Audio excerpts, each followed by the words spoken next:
urinario bajo y alto.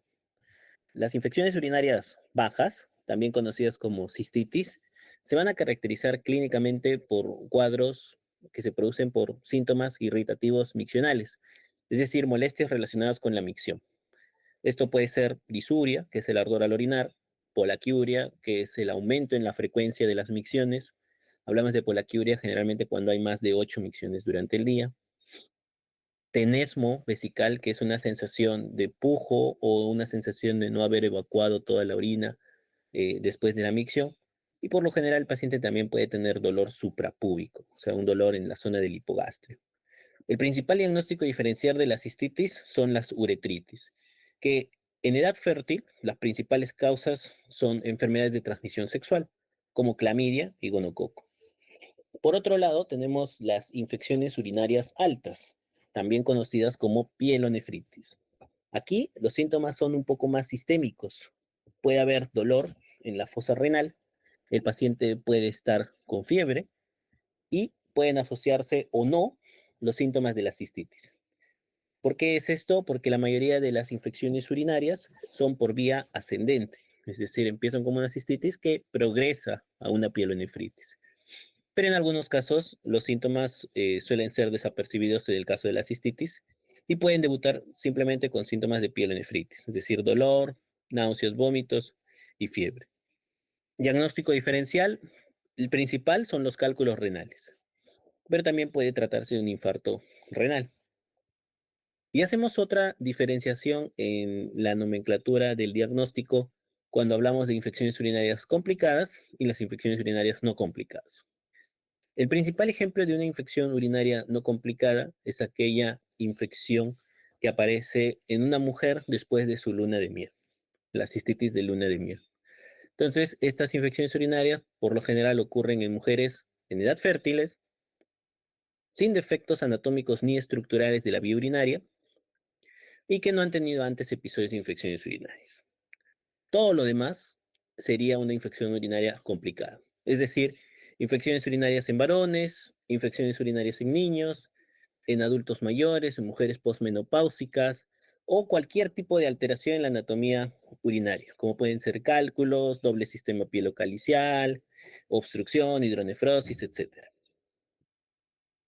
También hay que destacar lo que es recaída y reinfección. Básicamente, recaída es cuando el microorganismo que produce la infección urinaria es el mismo que la vez pasada, probablemente porque no hubo una cura del paciente, o reinfecciones, que es cuando, por ejemplo, me da una infección por una E. coli, pasan un mes y me vuelve a dar una infección urinaria, pero esta vez es por una Klebsiella. Entonces ahí el bicho es distinto. Como les había mencionado, la mayoría de infecciones urinarias son por vía ascendente y los microbios vienen del tracto gastrointestinal. Ustedes saben de que en el tracto gastrointestinal tenemos millones y millones de bacterias y una de las principales bacterias que habitan el tracto gastrointestinal es Escherichia coli. Entonces, Escherichia coli, al momento de ser eliminado en las heces, puede llegar a colonizar la zona perineal y esta colonización puede llegar a colonizar también el introito de la vagina y la zona periuretral y luego ir ascendiendo por la uretra hacia la vejiga y posteriormente incluso hasta los riñones, ¿no? Normalmente hay un equilibrio, ustedes saben de que en la vagina hay bacterias, no es un lugar estéril. Y por lo general hay algunas bacterias, dentro de ellas los lactobacilos, que ellos lo que hacen es producir un pH ácido. Y este pH ácido es protector para evitar la colonización. Sin embargo, estos lactobacilos pueden verse alterados por múltiples causas, como por ejemplo el uso de antibióticos, la disminución de estrógenos en las mujeres posmenopáusicas, el uso de inmunosupresores, etcétera, ¿no? Entonces, al disminuir la cantidad de lactobacilos, disminuye también el pH vaginal y eso favorece la colonización de bacterias. La infección urinaria es más frecuente en las mujeres que en los varones debido a esto, de que la zona del perineo es mucho más corta. El trayecto entre el ano y la uretra de una mujer no es mayor de 5 centímetros, mientras que en un varón tiene que pasar por el escroto y por el pene, ¿no? Que por lo general es un trayecto de 10 a 15 centímetros como mínimo. Y hay algunas bacterias que tienen la capacidad invasora, por lo general, Escherichia coli tiene pilis, tiene fimbrias, lo que le permite una adhesión a la mucosa y poder adherirse a las paredes de la uretra y de la vejiga sin ser eliminadas por la micción. La micción es un mecanismo de defensa que también sirve para eliminar bacterias, ¿no? Pero algunas bacterias son un poco más virulentas y pueden permitirse invadir la vejiga. Muy raramente, con mucho menos frecuencia, hay algunas infecciones urinarias que son de causa hematógena, es decir, es un microorganismo que está circulando por la sangre y llega a infectar los riñones que, como ustedes saben, recibe hasta el 20% del gasto cardíaco. Es un órgano bastante vascular. Generalmente esto ocurre a consecuencia de bacteriemias o endocarditis por Staphylococcus aureus, Candida albicans y con menos frecuencia bacilos gram negativos. Aquí pueden ver un pequeño cuadro con un resumen de los factores de virulencia de algunas bacterias. Entonces, ¿cuáles son los microorganismos más frecuentemente vinculados a infecciones urinarias? Escherichia coli. Enterobacterias en general. Pero Escherichia coli es el responsable de el 80 al 90% de todas las infecciones urinarias. Sin embargo, cuando hay infecciones urinarias complicadas, su prevalencia disminuye un poco para darle paso a otras enterobacterias como Proteus, Klebsiella, Enterobacter y en algunos casos incluso hasta Enterococo. Las infecciones urinarias nosocomiales siguen siendo E. coli la principal causa, pero ya tenemos microorganismos como Proteus, Klebsiella, Enterococo, incluso Pseudomonas. Es muy, pero muy raro que las infecciones urinarias sean producidas por anaerobios. Y es por eso de que la terapia va dirigida básicamente a solo aerobios. Cándida es un microorganismo que suele estar involucrado en pacientes que tienen catéteres urinarios, es decir, son afoles. Staphylococcus saprophyticus es un microorganismo que puede ser el responsable de hasta el 10% de la cistitis en mujeres, principalmente en edad fértil. Y muy raramente algunos virus como adenovirus o virus JC pueden causar cistitis, que generalmente ocurre en pacientes inmunosuprimidos. Habíamos hablado de la infección urinaria que requiere el diagnóstico mediante un cultivo de orina y los síntomas. Bien, entonces, infección urinaria es eso, cultivo positivo y síntomas de una infección urinaria. Si yo tengo un cultivo positivo, pero no tengo síntomas, eso se conoce como bacteriuria asintomática. Y la bacteriuria asintomática no se trata, ¿bien? No se trata. Las únicas condiciones para tratar una bacteriuria asintomática es pacientes que están embarazadas o que van a ser sometidos a procedimientos urológicos con sangrado de la mucosa urotelial. Es decir, por ejemplo, una cirugía de próstata, una litotricia quirúrgica, etcétera, etcétera. No es necesario hacer screening de bacteriuria asintomática salvo estos escenarios, la paciente gestante o procedimientos urológicos, y por supuesto no produce hipertensión, ni falla renal crónica o disminución de la mortalidad. La infección urinaria en los niños es más frecuente en niños durante los primeros 3 meses de vida. Las infecciones urinarias febriles son más frecuentes en menores de 1 año. Por lo general, habíamos hablado de que las mujeres tienen más riesgo de infecciones urinarias, pero esto recién se nota después de los 3 años de vida. Y hay un porcentaje de niñas, hasta un 5%, que pueden tener bacteriuria asintomática, ¿no? La bacteriuria asintomática en los niños puede ser un problema principalmente cuando hay reflujo, reflujo vesicoureteral.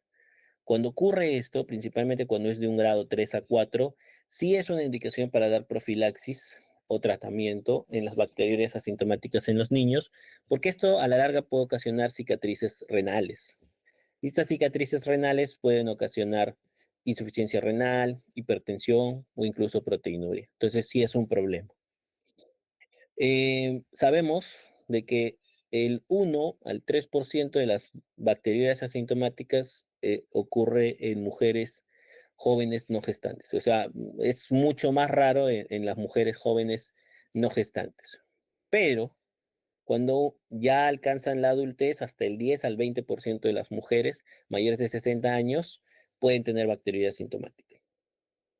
Y hasta el 60% de todas las mujeres en el planeta van a presentar al menos un episodio de una infección urinaria durante su vida. O sea, es un hecho muy frecuente, es una de las principales causas de consulta infectológica, se podría decir. ¿Cuáles son los factores de riesgo? Relaciones sexuales frecuentes, una nueva pareja sexual, empleo de algunos anticonceptivos como diafragma o uso de espermicida, o no orinar después del acto sexual, el antecedente de infecciones previas y también el uso de antibióticos. En ancianos, como les había mencionado, hasta el 20% de las mujeres mayores de 65 años pueden tener bacteriuria asintomático y hasta el 10% de los varones. Ese es un hallazgo bastante frecuente y también es una de las principales causas de consulta que yo veo, ¿no? La bacteriuria asintomática no parece tener efectos perjudiciales. Hasta el momento no se ha visto ningún estudio que se asocie con cicatrices renales o insuficiencia renal o hipertensión u otros problemas. Generalmente los factores de riesgo aquí podemos tener en los varones hiperplasia prostática benigna, pérdida de actividad bactericida de la secreción prostática, evacuación incompleta de orina, el empleo de sondas vesicales, entre otras. Aquí algunos resúmenes de los principales factores de riesgo tanto en mujeres como en varones. Ahora, ¿cómo hacemos el diagnóstico? Por lo general, para hacer el diagnóstico de la infección urinaria necesitamos un examen de orina, ¿no?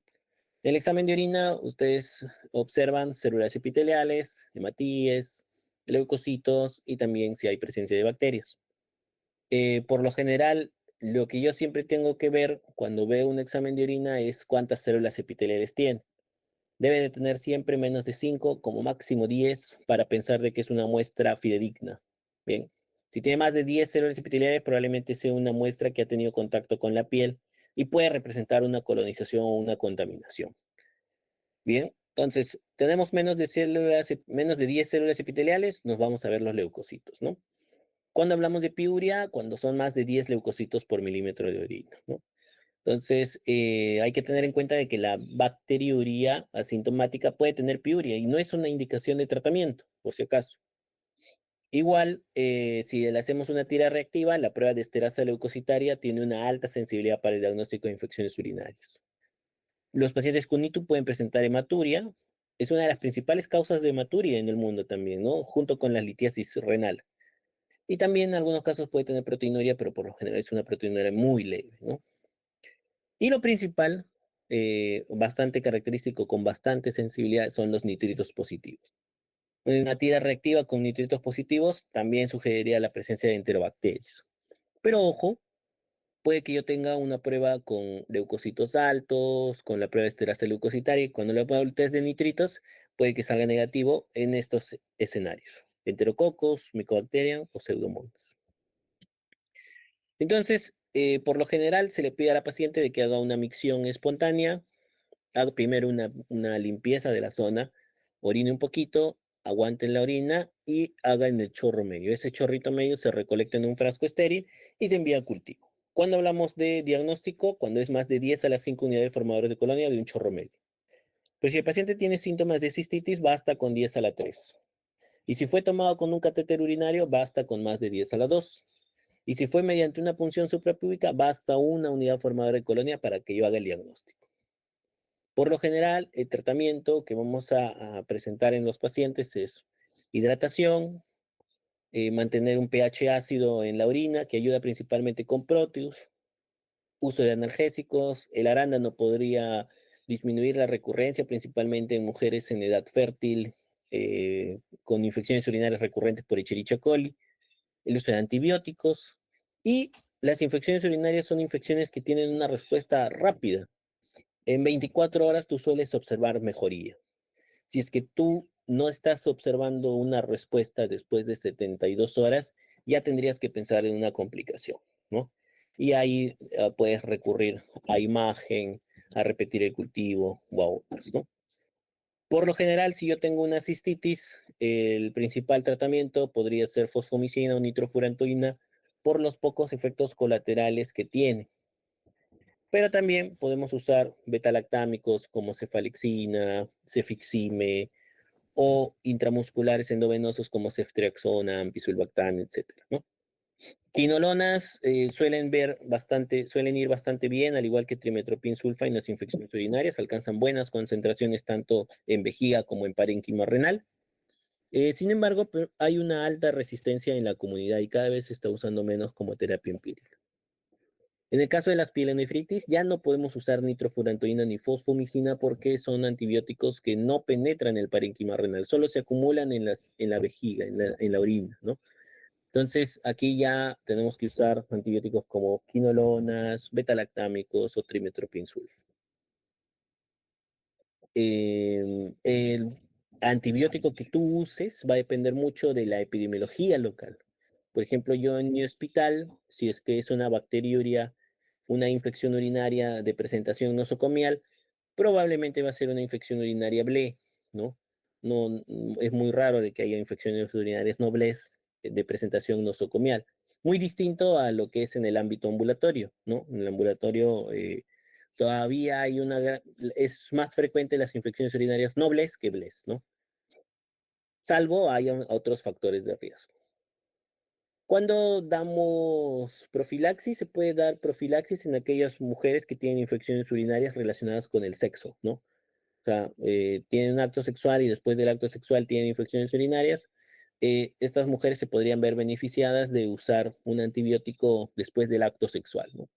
O en pacientes que usan cateterismo urinario permanente por lesiones de cordón espinal, hiperplasia prostática benigna, vejiga neurogénica y que tienen alta recurrencia. Hablamos de alta recurrencia cuando tienes 3 episodios en 6 meses o más, ¿no?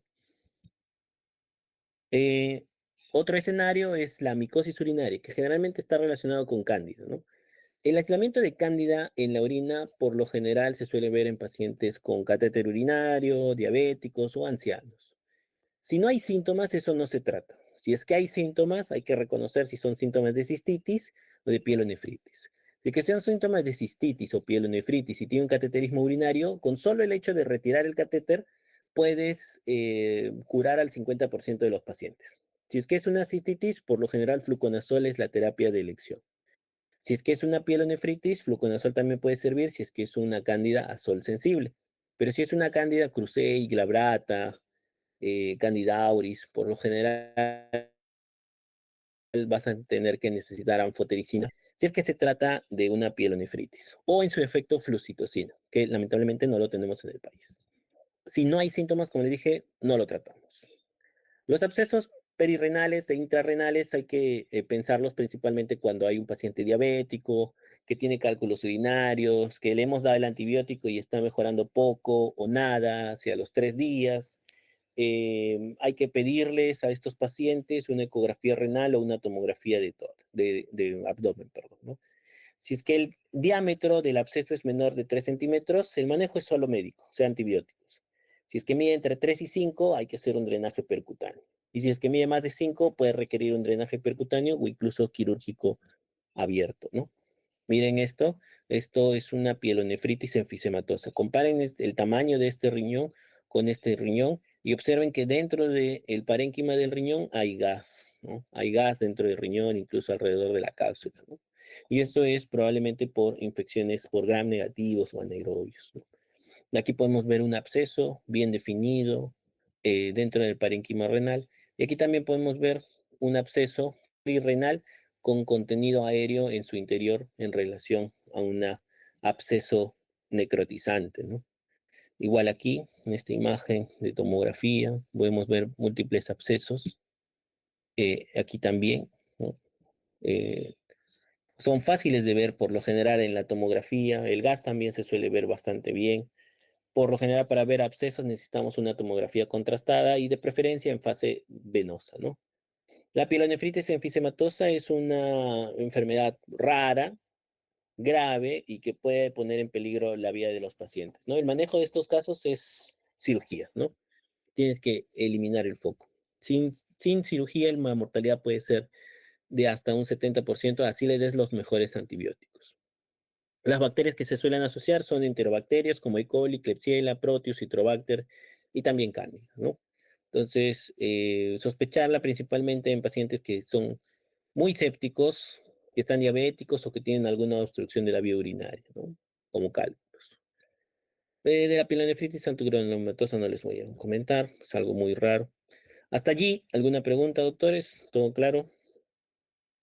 Infecciones urinarias, todos los médicos van a ver, hasta los que sean oftalmólogos, hasta los que sean psiquiatras, patólogos, y todos van a haber infecciones urinarias en algún momento de su vida, ya sea en el internado o en el residentado, pero todos tienen que saber manejar infecciones urinarias.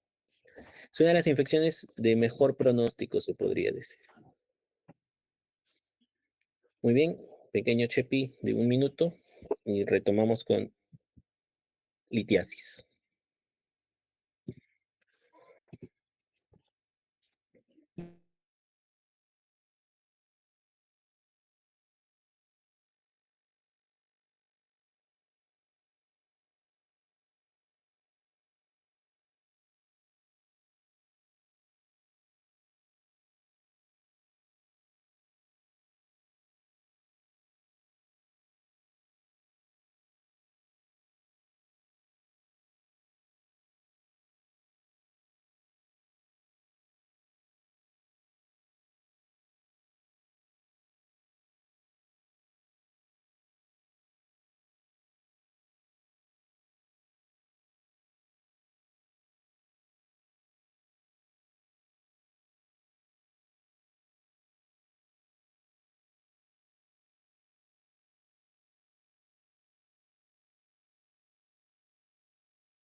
Referencia a los cálculos urinarios o también conocidos como litos urinarios. Cualquiera de las tres formas que se les denomine es para hacer referencia a la misma enfermedad. Es la tercera causa más frecuente de consulta por patología urinaria y esta enfermedad sí es más frecuente en varones que en mujeres, prácticamente un poco más del doble. Normalmente esto ocurre porque nosotros eliminamos estas sustancias como ácido úrico, fosfato u oxalato en la vía urinaria, pero cuando ocurre un desbalance en la saturación de los mismos puede ocurrir estos fenómenos de cálculos urinarios, ¿no? La mayoría de ellos son a partir de cálculos formados de calcio, pero hay algunas enfermedades metabólicas como la cistinuria, por ejemplo, que puede dar litiasis desde edades tempranas, ¿no? Principalmente en niños. De acuerdo a la forma que ellos tienen, se los puede hacer un diagnóstico etiológico presuntivo, ¿no? De acuerdo a las características que tienen, si son isomorfos, si son polimorfos, si son rómbicos, cúbicos, hexagonales, etcétera, ¿no? Esa es la cristalografía que se hace y que la mayoría de hospitales no lo practican. La litogénesis es un fenómeno multifactorial. Todo esto ocurre en la luz de la vía urinaria, ya sea en los riñones, en la vejiga o incluso dentro de los uréteres. Todo empieza con un núcleo litógeno y este núcleo litógeno va a servir para el depósito de los cristales. El depósito de los cristales ocurre por un fenómeno que se conoce como la saturación de la orina, ¿no? Que básicamente es un aumento en la eliminación de estos cristales y una disminución del solvente, que en este caso sería la orina, ¿no? Entonces, se podría decir, elimino mucho calcio, pero elimino poca orina, porque tal vez me hidrato poco. Entonces, eso puede favorecer la producción de estos cálculos, ¿no? Algunas enfermedades que pueden relacionarse, cistinuria, acidosis tubular, santinuria, hiperoxaluria, que ya son causas más raras, ¿no? El diagnóstico generalmente es fácil de hacer. Por lo general, los cálculos urinarios vamos a sospecharlos en pacientes que están en su cuarta, quinta década de vida. Es más frecuente, como les había dicho, en los varones. Si presenta en niños, hay que pensar principalmente en fenómenos metabólicos hereditarios como la cistinuria. Tiene una aparición temprana. En la infancia, su aparición puede sugerir cistinuria, acidosis tubular renal o hiperoxaluria primaria. Las citus a repetición también podrían ser un factor de riesgo para los cálculos, principalmente coraliformes, que vamos a ver más adelante, como son los cálculos de Sturvito. Por lo general, entonces, los cálculos no tienen una causa, son idiopáticos en el 60-80% de los pacientes. Puede tener alteraciones metabólicas primarias, principalmente fenómenos del ácido úrico que suelen presentarse en la adultez, en el 20-40%, o pueden ser trastornos hereditarios que pueden aparecer desde edades tempranas. La característica clínica, por lo general, la mayoría son asintomáticos y solo un paciente se entera cuando se hace una imagen, ¿no? Una tomografía o una ecografía y descubre que tiene cálculos. Pero cuando es sintomático, es uno de los... Cuando ustedes hacen su escala visual del dolor, le preguntan al paciente del 1 al 10 cuánto le duele, ¿no? Algunos dicen que el dolor 10 es el dolor de un cálculo renal, ¿no? Entonces es un dolor muy intenso, es un dolor que suele aparecer en la zona del flanco, que irradia hacia los testículos o hacia la zona inguinal en el caso de las mujeres. Es un dolor agudo, de tipo cólico generalmente, pero cólico un poco sostenido, ¿no? Puede asociarse con náuseas, con vómitos y con ardor al orinar y también con hematuria, ¿bien? E incluso en algunos pacientes pueden presentar manifestaciones intestinales como diarrea, ¿no? O cólicos intestinales, ¿no? El dolor en la zona dorsal es muy intenso. El paciente por lo general tiende a tener una posición antálgica. La zona se vuelve muy sensible, incluso palpar la zona muscular puede ocasionar dolor, ¿no? Y en ocasiones, cuando hay obstrucción, pueden causar insuficiencia renal, principalmente cuando es de ambos lados, ¿no? O sea, obstrucción del uréter, se produce hidronefrosis, eh, y eso puede ocasionar insuficiencia renal a la larga. El diagnóstico, como la mayoría de estos cálculos son de calcio, en el 95% de los casos lo vamos a observar por radiología o por tomografía. La ecografía tiene una sensibilidad del 50%, no es la mejor técnica para el diagnóstico de cálculos, pero es una de las técnicas menos invasivas, ¿no? El urograma excretor sirve mucho, el análisis de sedimento para ver las formas de los cristales y se puede hacer pruebas de restricción y sobrecarga de calcio para descubrir las causas, ¿no?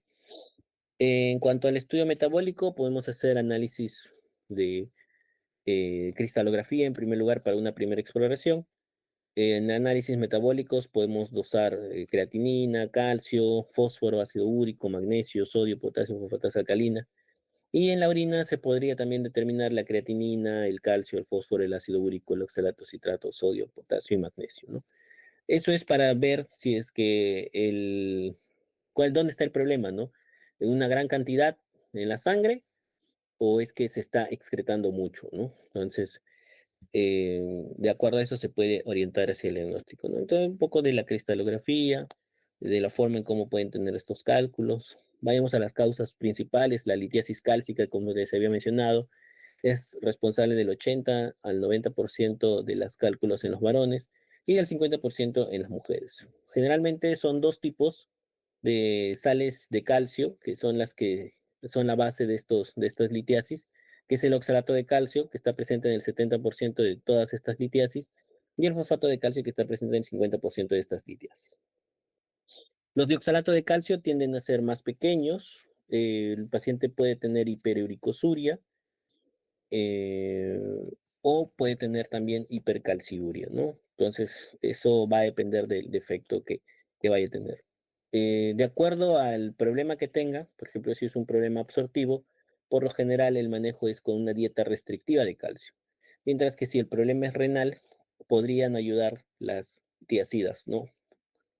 Como eh, los diuréticos de tipo tiacidas, ¿no? En la litiasis por ácido úrico generalmente aparecen en la adultez, es más frecuente en los varones. Como ustedes saben, el ácido úrico está íntimamente relacionado con una enfermedad que se llama GOT, ¿no? Pero también puede aparecer en un aumento de ingesta de proteínas o en enfermedades mieloproliferativas o linfomas, ¿no? O enfermedad inflamatoria intestinal. Entonces, esto al asociarse con deshidratación o un pH menor de 5 puede formar estos cálculos. Algo importante de estos cálculos es de que son radiolúcidos, no se van a observar en la imagen, ¿bien? Entonces, si yo le tomo una tomografía, puede que no lo vea, puede que pasen desapercibido. Entonces, estos cálculos sí se pueden diagnosticar mejor por ecografía o por urografías excretoras, ¿no? Por lo general aquí el manejo es con allopurinol, alcalinizar la orina y usar bicarbonato. La litiasis por oxalato, o como ustedes saben, el oxalato es un componente de los vegetales verdes, ¿bien? Como la espinaca, también puede estar presente en el chocolate, en jugo de naranjas, nueces o té, ¿no? Hay algunas personas que tienen una absorción alta de este oxalato por una alta ingesta, o hay personas de que tienen una eliminación muy alta, ¿no? Que es la hiperoxaluria, ¿no? Esto puede ser por un aumento en la producción endógena dentro del cuerpo o por una ingesta excesiva. Los litiasis de fosfato amónico magnesio son unos cálculos bastante particulares, se les conoce como cálculos de Struvita, cálculos por infección, cálculos por ureasa o cálculos de trifosfato. Estos cálculos están íntimamente relacionados con un pH alcalino, en primer lugar, y con bacterias que son desdobladores de la urea, como Proteus, Staphylococcus aureus o incluso bacteroides, ¿no? Entonces, estas bacterias favorecen un ambiente alcalino y este ambiente alcalino permite la cristalización de fosfato de amoníaco y de magnesio junto con las bacterias. Estos cálculos suelen ser bastante grandes, suelen ser cálculos coraliformes, son radiopacos, o sea, si se suelen ver en la imagen, son amorfos y pueden ser incluso bilaterales. El manejo aquí, por lo general, suelen ser quirúrgicos, ¿no? Son muy grandes y acidificar la orina. Finalmente, la litiasis por cistina, como les había mencionado, generalmente lo sospechamos en enfermedades hereditarias, autosómicas recesivas, que se observan en niños o en adultos jóvenes, ¿no? Esta, por suerte, representa solo el 1% de las litiasis urinarias y se va a caracterizar en la cristalografía por producir cristales hexagonales, ¿no? Suelen ser múltiples o coraliformes de color amarillo, castaño y son radiopacos, es decir, también se van a observar en la imagen. Em, Dentro de la prevención de esto es generalmente disminuir la ingesta de metionina, es decir, consumo de alimentos de proteína animal, lácteos y trigo, ¿no? Y también se puede asociar, como son cálculos muy grandes, con insuficiencia renal, ¿no? A la larga. En el manejo, por lo general, cuando un cálculo mide menos de 1 centímetro, principalmente menos de 0,5 centímetros, el manejo suele ser médico. Hidratación, analgesia y el paciente puede eliminar el cálculo solo. Cuando el cálculo mide entre 1 a 2 centímetros, ya se tiene que usar algunas técnicas como litotripsia, que puede ser láser, que puede ser por ondas de choque. Generalmente el paciente es sometido a alguno de estos procedimientos de láser o la litotripsia por sonografía y se le coloca un catéter doble J, que es un catéter que va desde la uretra, vejiga y luego del uréter hasta los riñones, ¿no? Y es para evitar la estrechez urinaria. Ese catéter doble J se permanece ahí por al menos un mes para evitar la estrechez, porque como ha habido inflamación al momento de hacer este procedimiento, se puede ocasionar estrechez de los uréteres y a la larga producir insuficiencia renal. Y finalmente, cuando un cálculo mide más de 2 centímetros, por lo general se requiere manejo quirúrgico, ¿no? Entonces, algunos manejos quirúrgicos pueden ser solo la evacuación del cálculo y otros pueden terminar con incluso la nefrectomía, principalmente cuando el riñón está ya excluido, porque por lo general estos cálculos no suelen causar molestias, salvo ya haya obstrucción. Hasta allí, doctores, ¿alguna pregunta?